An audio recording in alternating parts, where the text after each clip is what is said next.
Hello, everybody. I felt inspired to turn on my computer. I am currently in New York City and it's quite late here. But coming just from Hawaii, I'm pretty jet lagged, so I'm wide awake and ready to share and inspired to share. I was on the plane coming to New York, sitting next to the exit seat, and the thought occurred to me as we think about, or as I thought about this exit seat and the symbol that this exit seat has, which is, if you're in a crash, we recognize that the exit door is really the way out. In a situation where there's an emergency, the thought is to run for the door and in hopes of getting out of the plane without any damage or getting hurt. The exit door is a way out. And it made me really think about the Holy Spirit and contemplate the idea that the Holy Spirit in many ways is an exit strategy.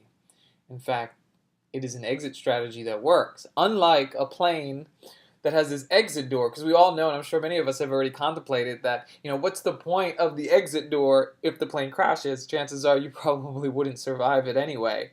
Although that may not be true. I'm sure there's many airline disasters where people do get out the exit door. But with the exit door on the exit plane, you don't really know. You don't know. Nonetheless, it symbolizes a way out, and that's really what the Holy Spirit is. The Holy Spirit is the way out. In our life situation, we may have emergencies that seem to come up or things that feel like an emergency, and all we really want is a way out. In the grips of anxiety, in the grips of fear, in the grips of catastrophe, we just want a way out. And much of the Course teaching is helping us come to a place where we can make another choice in our thinking, so that our perception of whatever the catastrophe may be is shifted, and that there's a perception and that we can actually be witness to a miracle. And not too long ago, I kind of felt in that situation where I felt very trapped. I felt very afraid and alone, and really feared the future. And in the circumstance that I was in, or the perceived circumstance that I was in, it was a perception of loss of relationships and loss of certainty about what was going to happen. And going in and really praying and asking for the Holy Spirit to show me something different, it became the prayer, and the call for the guidance really became the exit strategy, it became the exit door, it became the way out. And with the certainty that the Holy Spirit always provides, it was and is a way out. I certainly feel a lot different than I did at the time of my perceived emergency. But that's what this practice is about. This practice is about leaning into the faith of the Holy Spirit, not trying to fix the problem. In the circumstance for me that comes to mind, feeling trapped, feeling fear about losing a relationship or relationships, or the way a relationship was working. There was nothing I needed to do. There was nothing that I needed to fix. And when we lean into the Holy Spirit, what we're really leaning to is a presence within us that has the salvation or the plan mapped out already, and we're leaning into that faith so we can undo and release the idea that we need to fix the problem or come up with the solution. Because in truth, we can't come up with the solution. Our thought pattern is what got us into the problem in the first place. So the Holy Spirit becomes an avenue in which it can be let go and given onto. It can be released and let go of. And in letting go or handing it over to the Holy Spirit to be healed, whatever the situation may be, we're allowing a greater truth to come through us. And we relinquish the need to do and fix the problem. And in many situations, we're often trying to find the answer. Find the answer. You are the answer. We are the answer. The answer doesn't necessarily speak in words. The answer doesn't necessarily speak in clear direction. But if we can release the idea that we need to have that in the moment of our fear and just settle into the space of being just witness, even if it's just witness to the thoughts without attachment, but going within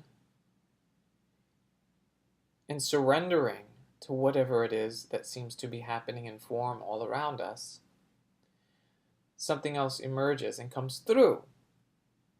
A sense of peace eventually presents itself when we let go of the strain and the struggle of, I got to figure out this, I got to make this work out this way, it has to work out that way. We limit ourselves to the innovation that's waiting to come through or waiting to be expressed. So there isn't that tension.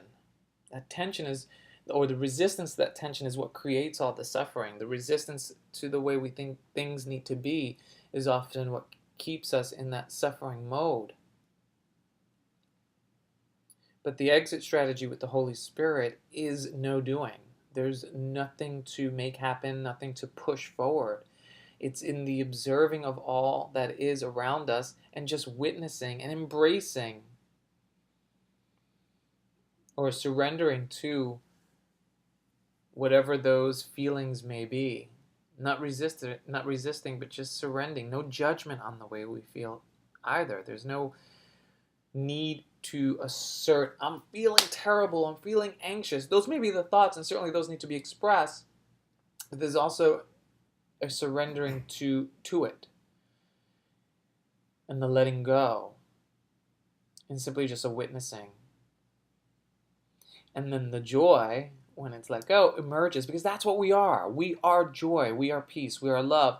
And so we're here to ride the crest of joy. We're here to ride the crest and stay on that crest of joy. It's like a wave.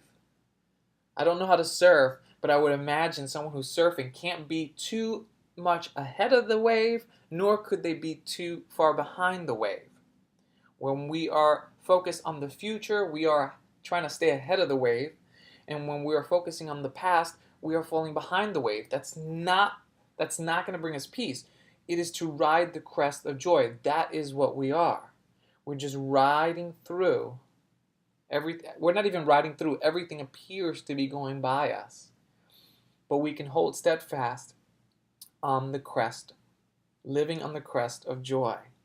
That is where our peace lies. And in that peace, or in that ride, or in living, or living in joy, we come closer to the truth of what we are, which is always, there's a constant crest of joy always around us.